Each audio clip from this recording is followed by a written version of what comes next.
नमस्कार, स्वागत है आप सबका हमारे खास कार्यक्रम देश देशांतर में। मैं हूं कवीन सचान। भारतीय सेना में महिला अधिकारों को लेकर सुप्रीम कोर्ट ने सोमवार को एक बड़ा फैसला सुनाया। Justice D.Y.. चंद्रचूड़ और जस्टिस अजय रस्तोगी की बेंच ने कहा कि सेना में महिला अधिकारियों की नियुक्ति एक विकासवादी प्रक्रिया है। सुप्रीम कोर्ट ने हाई कोर्ट के फैसले पर मुहर लगाते हुए महिला अधिकारियों के लिए सेना में स्थायी कमीशन का रास्ता खोल दिया। कोर्ट ने कहा कि सभी नागरिकों को अवसर की समानता, लैंगिक न्याय सेना में महिलाओं की भागीदारी का मार्गदर्शन करेगा। सुप्रीम कोर्ट ने केंद्र सरकार से 3 महीने में इस फैसले को अमल में करने के लिए भी कहा है। तो समझेंगे असल में मामला क्या था और किस तरीके से जो स्थायी कमीशन की मांग थी वो कब से चली आ रही थी और हाईकोर्ट में फैसले के बाद आखिर 2020 तक का इंतजार क्यों करना पड़ा और इसके बीच में क्या कुछ घटनाक्रम रहा है। हमारे साथ 3 बेहद खास मेहमान स्टूडियो में हैं। मेरे साथ मेजर जनरल रवि अरोरा साहब हैं जो कि चीफ एडिटर हैं इंडियन मिलिट्री रिव्यू से। सर, बहुत बहुत स्वागत है आपका। हमारे साथ कैप्टन अनुभव राठौर हैं, आपका स्वागत है मैम। और अजय बनर्जी हैं, डिफेंस करस्पॉन्डेंट द ट्रिब्यून से, आपका स्वागत है अजय। शुरुआत मैं रवि सर आपसे करना चाहूँगा। इस पूरे फैसले को अगर मैं समझूँ खासतौर पर सेना के नज़रिए से किस तरीके से, और एक जो लंबी लड़ाई थी उसका एक सुखद अंत मैं कहूँ कि कोर्ट के जरिए। सबसे पहले तो मैं शुरू में ही कहना चाहता हूँ, इससे पहले कि कोई बुरा मान जाए, जो सॉलिसिटर जनरल ने कोर्ट में कहा कि महिलाएं मर्द के बराबर नहीं हैं, वो मर्द से भी ज़्यादा ऊपर स्तर पर हैं, तो मैं इस बात को भी मानता हूँ। अब आई बात सुप्रीम कोर्ट के ऑर्डर की। मैं ज़्यादा पीछे नहीं जाऊँगा। 2010 में हाई कोर्ट ने ये ऑर्डर दिया था, अपनी रूलिंग दी थी कि सेना को कंसिडर करना चाहिए कि जो विमेन ऑफिसर्स हैं उनको परमानेंट कमीशन दिया जाए, क्योंकि उससे पहले 10 साल होता था, फिर 14 साल बढ़ा के किया गया, मगर परमानेंट कमीशन नहीं दी जा रही थी। ये 2010 का फैसला था जिसके खिलाफ सेना ने अपील की, और सेना ने वैसे तो 9 साल के बाद पिछले साल फरवरी में अपना नोटिफिकेशन जारी किया, जिसमें उन्होंने कहा कि ये 8 कॉम्बैट सपोर्टिंग आर्म्स या सर्विसेज हैं जिसमें महिलाओं को परमानेंट कमीशन दी जाएगी। ये कॉम्बैट आर्म नहीं है, यानी कि इन्फेंट्री, मैकेनाइज्ड इन्फेंट्री और आर्मर्ड कोर नहीं है। ये दूसरे वाले सर्विसेज और आर्म्स हैं जहाँ पे खतरा ज़्यादा नहीं होता, और पहले से महिलाएं इसमें कमीशन्ड थीं और शॉर्ट सर्विस के तौर पे अपनी सर्विस कर रही थी। मगर बीच में जो सर्विंग विमेन ऑफिसर्स थी, ये सुप्रीम कोर्ट चली गई और इन्होंने कहा कि हाई कोर्ट का जो ऑर्डर है नहीं माना जा रहा है जब तक ये नोटिफिकेशन नहीं आया था, और दूसरा हमें कमांड पोजीशंस नहीं दी जा रही हैं। हम यूनिट्स में सर्व करते हैं, हमें कमांडिंग ऑफिसर का दर्जा या डेजिग्नेशन या सिलेक्शन में हमें नहीं दिया जा रहा है। सो प्रॉब्लम ये हुआ है कि सुप्रीम कोर्ट की ने जब सुनाई हुई तो सरकार की तरफ से, सेंटर की तरफ से ऐसे आर्गुमेंट पेश किए गए जो शायद नहीं होने चाहिए, मैं भी मानता हूँ, और विमेन ऑफिसर्स भी काफ़ी खफा हो गई इस आर्गुमेंट से। ये 4 चीज़ें थी। एक तो सेंटर ने ये प्रस्ताव दिया कि हम परमानेंट कमीशन देंगे, और ये बात सिर्फ उन्हीं की है जो पहले से सर्विस में हैं इन 8 सिलेक्टेड कॉम्बैट सपोर्ट यूनिट्स में या कोर्स में या रेजिमेंट्स में। ये बात कॉम्बैट आर्म्स की नहीं है, और ये बात उस समय कमांडिंग ऑफिसर्स की नहीं थी।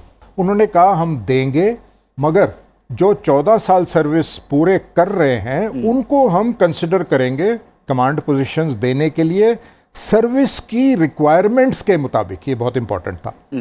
जो 14 साल से ऊपर कर देते हैं नौकरी, वो 20 साल पे होने पे उन्हें पेंशन दी जाएगी और फिर रिलीज़ किया जाएगा, और जो 20 साल कंप्लीट कर रहे हैं वैसे उनको पेंशन दे के रिलीज़ कर दिया जाएगा।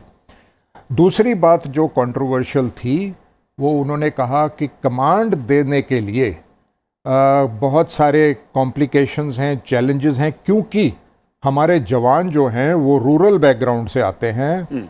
उनका जो माइंड सेट है वो एक्सेप्ट नहीं करता है कि मैं एक विमेन कमांडिंग ऑफिसर के नीचे सर्विस करूं।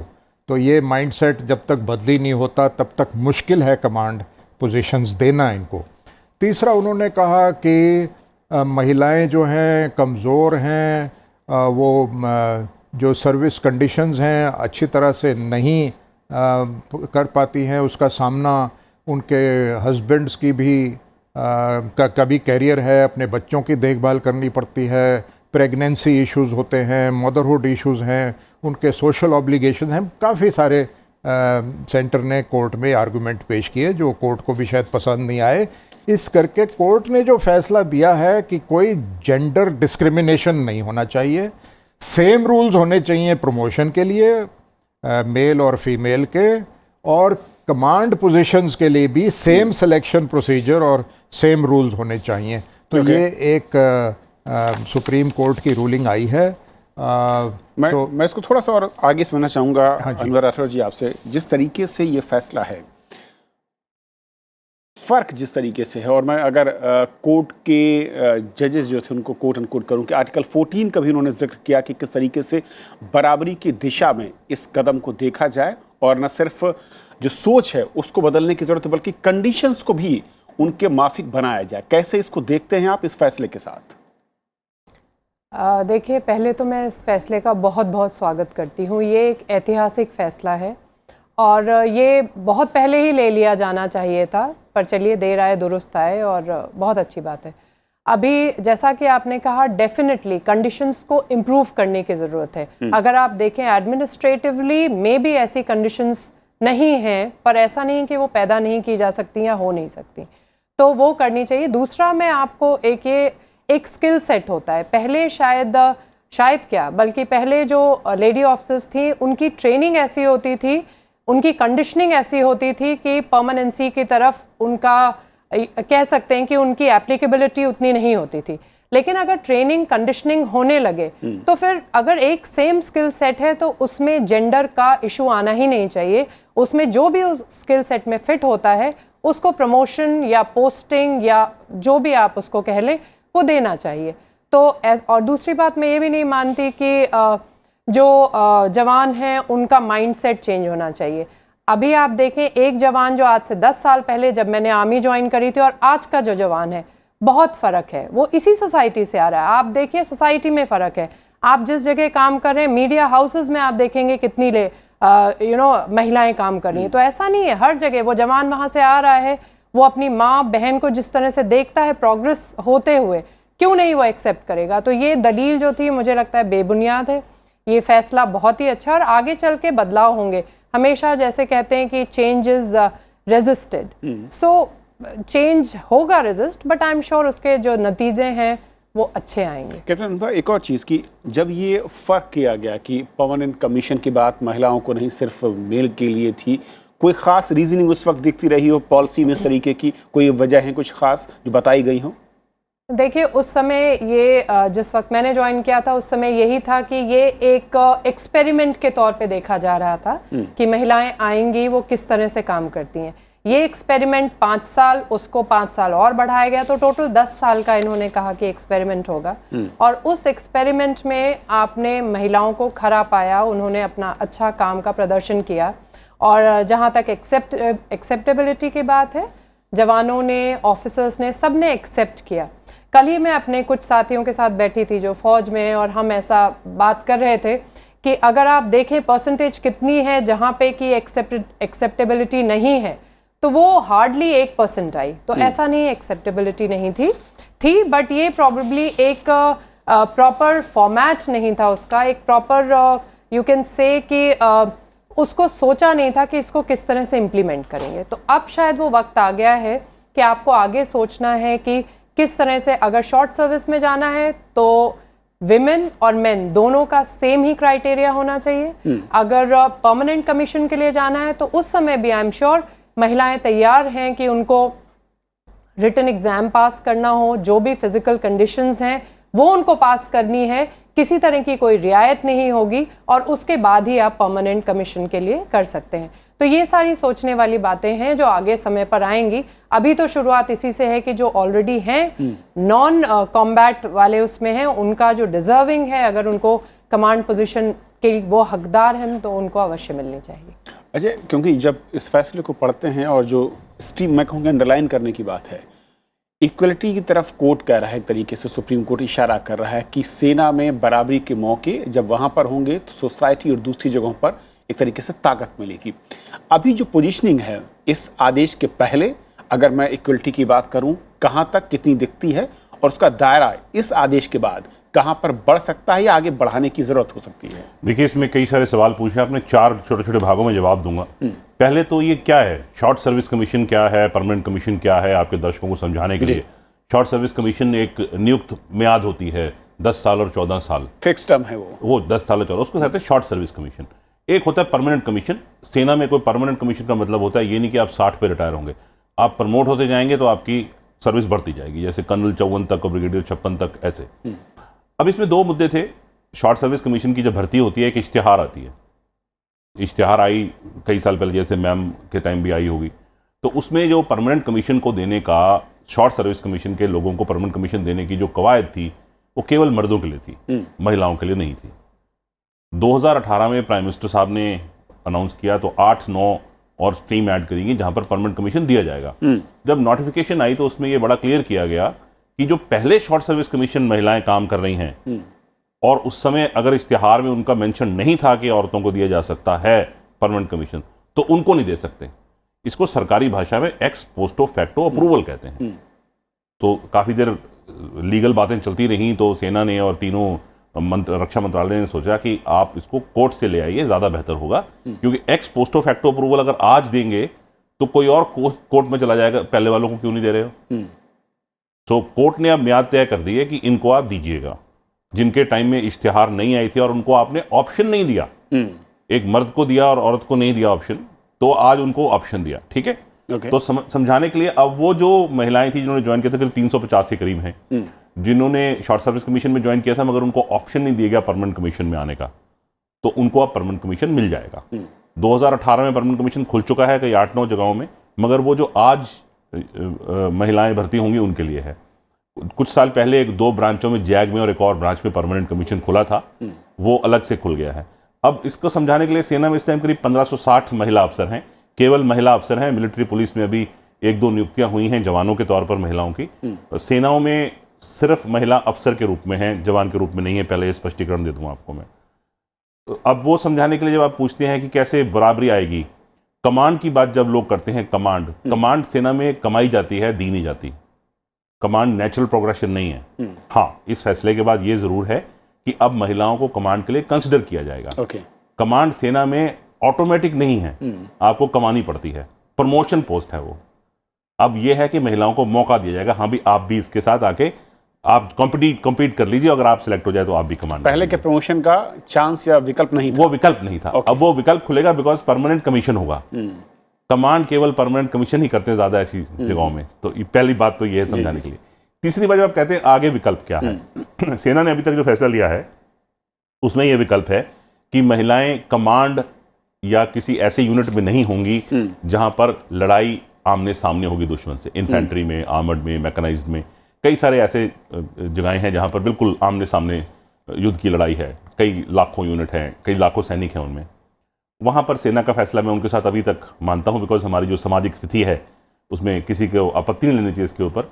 एक महिला, मैं ये नहीं कहता कि ट्रूप्स उसको आदेश मानेंगे नहीं मानेंगे, एक महिला अगर किसी आपत्ति में आ जाए, किसी ऑपरेशन में, मान लीजिए आतंकवादी ऑपरेशन में या दुश्मन के साथ, तो शायद हमारी जो नज़रिया है वो डिफरेंट होगा। हमको अमेरिका जैसी सोसाइटी नहीं है तो हमें उस तरह सोचना भी नहीं चाहिए। हमारे समाज में महिलाओं की बड़ी इज्जत दी जाती है, उनको एक उनका अलग दर्जा है।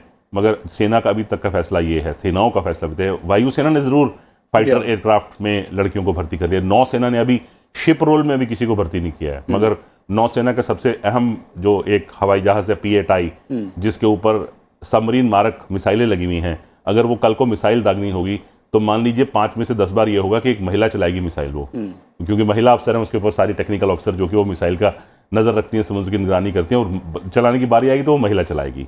ये मान के चलिए आप, ज़्यादातर चांस ये है। सेना में और वायुसेना में और नौसेना में बड़ा अंतर है। नौसेना की लड़ाई समुद्र पर है, थल सेना की लड़ाई हैंड टू हैंड कॉम्बैट जैसे कहा जाता है, क्लोज क्वार्टर कॉम्बैट कहती है आर्मी उसको।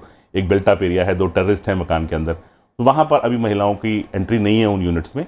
मगर शायद आने वाले दिनों में आगे शायद 10, 12, 15 साल बाद हो सकता है कि ऐसा भी हो। ये शायद जैसे आपने पूछा था क्या हो सकता है आगे, अगली चीज़ ये हो सकती है सेना में, मैं सिर्फ सेना की बात करूँ बिकॉज वायुसेना और नौसेना में, वायुसेना ने जैसे मैंने आपको बताया कि जंगी विमानों में महिलाओं को ले लिया है, हेलीकॉप्टर उड़ा रही हैं आईएएफ के लड़कियों को, 25 साल 26 साल हो गए हैं, 93-94 में पहली बार भर्ती हुई थी वायुसेना में हेलीकॉप्टर की। आर्मी ने अब शुरू किया है हेलीकॉप्टर पायलट्स को। नेवी ने PATI में जो उनका विमान है जो मैंने बताया उसमें टेक्नीशियन रखा हुआ है। अब थल सेना में प्रॉब्लम यहाँ आती है कि उनके जो हैंड टू हैंड कॉम्बैट है वहाँ अभी महिलाएं नहीं हैं, और मैं अभी उनकी इस डिसीजन को रिस्पेक्ट करूँगा। जहाँ जहाँ खोला है उसको ले लीजिए, बहुत अच्छा फैसला है। अभी उस चीज़ की वेट करिए कि जहाँ hand to hand combat roles आएंगे। ओके कैप्टन अनुभव, आपके नज़रिए से अगर सेना में कहें और कॉम्बैट में कहूँ कि जो अग्रिम चौकियाँ हैं जहाँ पर जो सबसे ज़्यादा चैलेंजिंग जॉब की बात है, जहाँ पर फिलहाल अभी महिलाओं के लिए मैं कहूँ कि एंट्री इस तरह की ओपन नहीं की गई है, किस तरीके से देखते हैं और क्या जैसे बाकी दुनिया के देशों में जब हम देखते हैं वहाँ पर काफ़ी ज़्यादा बदलाव है और बराबरी से मैं कहूँ कि मौके हैं, हालांकि कुछ कंट्री में रिस्ट्रिक्शंस भी हैं। हिंदुस्तान में क्या आपको लगता है कि इसकी तरफ भी दरवाजे खोलने की ज़रूरत है, विकल्प के ऑप्शंस देने की ज़रूरत है? देखिए, विकल्प के ऑप्शन देने की तो डेफिनेटली ज़रूरत है, you can not close the doors. लेकिन अभी इमीडिएटली अगर आप कहें तो फेज़ वाइज हमें चलना चाहिए। हमें अभी जो चीज़ हमारे सामने है, जो नॉन कॉम्बैट रोल्स हैं या नॉन कॉम्बैट जो आर्म्स हैं, वहाँ पे अभी बात हो रही है कि आपको वहाँ पे कमान दी जा सकती है अगर आप उसके लिए एलिजिबल हैं। तो अभी हम उसी की बात करते हैं, लेकिन आने वाले समय में मैं निश्चित तौर से कह सकती हूँ कि ये दरवाजे खोलने चाहिए और खुलेंगे ही, क्योंकि हम सब की जो मानसिकता है वो धीरे धीरे चेंज हो रही है। जो आप कह सकते हैं जो फाइटिंग पैटर्न्स या वॉर पैटर्न्स हैं या वॉर का जो फॉर्मेट है वो भी चेंज हो रहा है। अब आप, मुझे नहीं याद है कि कब आखिरी बार ऐसा कॉम्बैट वॉर क्लोज क्वार्टर हुआ है। तो धीरे धीरे वो भी परिस्थितियां चेंज हो रही हैं और आई एम श्योर आने वाले समय में इसका भी हम तरीका निकाल सकेंगे, but this is a stage wise thing. Immediately मैं नहीं कह सकती कि हमें करना चाहिए और हम करेंगे। रवि सर, बाकी कॉम्बैट जो कमांडिंग पोजीशन है वहाँ पर विकल्पों की बात है? ये जो सुप्रीम कोर्ट का ऑर्डर आया है इसका प्रभाव काफ़ी पड़ेगा। मैं समझाता हूँ कैसे। अब सर्विस में कमांडर्स जो हैं हर एक स्टेज पे जब वो अप्रेजल करते हैं अपने अफसरों की, तो वो ये देखते हैं अगली कमांड पदवी के लिए फिट है कि नहीं। अभी तक मैं दावे से कह सकता हूँ जहाँ विमेन ऑफिसर सर्व कर रही थी वहाँ उनको पता था ये शॉर्ट सर्विस कमीशन ऑफिसर है, 10-14 साल के बाद ये रिलीज़ होके चले जाएंगे। अब उनको मालूम है कि मेरी असेसमेंट और रिपोर्ट के मुताबिक ये प्रोग्रेस करेंगे और कमांडिंग पोजीशन में भी आ सकते हैं। इसमें सख्ती आ जाएगी। जो लेडी ऑफिसर्स हैं उनको अपने आप को और ज़्यादा प्रूव करना पड़ेगा, और जो लेडी ऑफिसर्स कहती हैं कि प्रूव करके दिखा दिया है, यस इंडिविजुअल स्किल्स में और कई चुनौतियों में प्रूव कर दिया है, बट असली प्रूफ होगा जब वो कमांडिंग ऑफिसर बनती हैं अपनी यूनिट की, कि कैसे वो अपना कमांड संभालती हैं। सो ये बहुत बड़ी चुनौती आने वाली है, क्योंकि अब जेंडर डिस्क्रिमिनेशन बिल्कुल नहीं होगा। जब मैं कमांड में था, चाहे वो डिवीज़न कमांड या ब्रिगेड कमांड, मेरे नीचे विमेन ऑफिसर्स थी और मेरे को याद है कैसी कैसी चुनौतियाँ आई थी।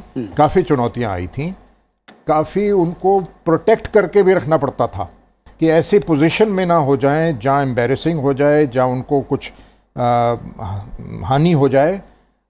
मगर अब जो है खैर एटमॉस्फेयर और सराउंडिंग तो ऐसे उनको देने पड़ेंगे जिसमें कि वो पूरी तरह से अपनी सर्विस निभा सकें, मगर उनको अपने आप प्रूव करना होगा कि हम इक्वल हैं मेन के मुताबिक। क्योंकि मैं रहा हूँ सिलेक्टर भी, सर्विसेज सिलेक्शन बोर्ड में मैंने कई बैच विमेन एंट्री के सेलेक्ट किए हैं, इंटरव्यूइंग ऑफिसर था। पहली बात तो ये मैं बता दूँ, 50 में से 2 लेडीज़ जो हैं वो शर्तें पूरी कर पाती हैं और उनका सिलेक्शन होता है फ़ौज के लिए, काफ़ी सख्त है। दूसरा, फ़ौज में जहाँ 42,500 अफसर हैं उसमें 1500-1600 लेडी ऑफिसर्स हैं और ये है 3.8%। और इसमें से भी आप देखें तकरीबन 2% रह जाएंगी, बाकी शॉर्ट सर्विस के बाद वो ऑप्शन नहीं देंगी कि आगे हमने सर्विस करनी है, रिलीज़ हो जाएंगी। और 2% में से शायद आधा % है जो कि कमांड पोजीशंस में जाएंगी। सो वैसे तो कोई प्रॉब्लम नहीं है, ऐसा ये एडजस्ट हो सकता है इतने कमांडिंग ऑफिसर, क्योंकि ये नॉन कॉम्बैट आर्म्स में हैं, नॉन कॉम्बैट यूनिट में हैं, वो कमांड करें अच्छा होगा। और क्योंकि जो शॉर्ट सर्विस कमीशन थी, मैं जो अजय बैनर्जी ने बोला है उसको मैं ऐड करना चाहता हूँ, ये सेना के अफसरों की भलाई के लिए थी। जब सेना के अफसर जो रेगुलर थे उनमें स्टैग्नेशन हो रही थी, तो उन्होंने कहा शॉर्ट सर्विस के मेल और फीमेल ऑफिसर दोनों और ज़्यादा भर्ती करो, क्योंकि ये तो 10 साल के बाद रिलीज़ पे चले जाएंगे और रेगुलर ऑफिसर्स की एवेन्यूज़ ज़्यादा बढ़ जाएंगी, क्योंकि हायर रैंक्स में पिरामिड बड़ा स्टीप है और हायर रैंक्स कम और कम अवेलेबल होती हैं। तो जितना बेस ज़्यादा शॉर्ट सर्विस का होगा उतना अच्छा है रेगुलर ऑफिसर्स के लिए। मगर अब विमेन ऑफिसर्स को भी कमांडिंग पोजीशंस मिलने पर वो ये जो फ़ायदा था वो अब मेल ऑफिसर्स को नहीं मिलने वाला है। इस करके विमेन ऑफिसर्स को अपने आप को ज़्यादा प्रूव करना पड़ेगा। कैप्टन अनुभा, ज़्यादा प्रूव करना पड़ेगा, या मैं इसको दूसरे तरीके से कहूँ, सिक्के का दूसरा पहलू कि जो रिपोर्टिंग ऑफिसर है या फिर जो कि आपको ग्रेड करता है वो ज़्यादा सीरियसली लेगा? मैं ऐसा नहीं कहूँगी कि पहले सीरियसली नहीं लेते थे, लेकिन हाँ ये ज़रूर है कि अगर आपको compete करना होगा, एक कंपटीशन होगा, तो उसका रिज़ल्ट क्या होगा? बहुत बढ़िया होगा कि आपका कंपटीशन के बाद जो सिलेक्ट होके आएगा, आई एम श्योर दैट जो भी आएगा, चाहे वो आदमी हो, औरत हो, महिला हो, पुरुष हो, एक बेहतर होगा अपने स्किल सेट में। तो ये एक बहुत अच्छी बात है। और जहाँ तक महिलाओं को प्रूव करने की बात है, हम पिछले 25 साल से प्रूव ही कर रहे हैं और कहीं भी इसमें कोई कोताही या कमी नहीं देखी है। तो आई एम श्योर जब वो स्टेज पहुंचेगी कि हमें कमांड करके प्रूव करना है कि हम कैसी कमांड कर रहे हैं, तो उसमें भी हम खरे उतरेंगे। और जो एक रवि सर कह रहे हैं कि परसेंटेज जो एंट्री की है वो काफ़ी कम है संख्या, इसकी वजह इसको इम्प्रूव करने का कोई ऐसा सुझाव? जी, इसकी वजह एक ये भी बहुत थी कि परमानेंट कमीशन था नहीं। Okay. अगर मैं एज अ करियर, कल मैं अपनी बेटी से अगर कहती आज से 5 साल पहले कि आप फौज ज्वाइन करो, तो वो यही कहती है मामा 5 साल बाद, 10 साल बाद मैं क्या करूँगी।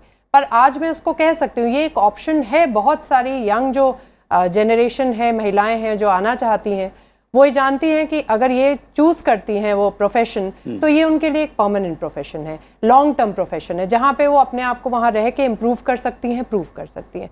तो डेफिनेटली एक एवेन्यू खुले हैं। ये जो परसेंटेज पहले कम था, आई एम श्योर ये आगे बढ़ के ज़्यादा हो जाएगा इस एक छोटे से जो डिसीजन, छोटा सा तो मैं नहीं कहूँगी, एक महत्वपूर्ण डिसीजन की वजह से। ओके अजय, 2 सवाल आखिर में आपसे। पहला ये कि क्या परमानेंट कमीशन के साथ जो कमांडिंग पोस्ट है वहाँ के रास्ते, वेन्यूज़ खुल रहे हैं, ऑटोमेटिकली धीरे धीरे बढ़ेंगे? और दूसरा, जैसे कि रवि सर करें कि चैलेंजेस ज़्यादा हैं और अब ज़्यादा प्रूव करना पड़ेगा जो महिला ऑफिसर्स हैं।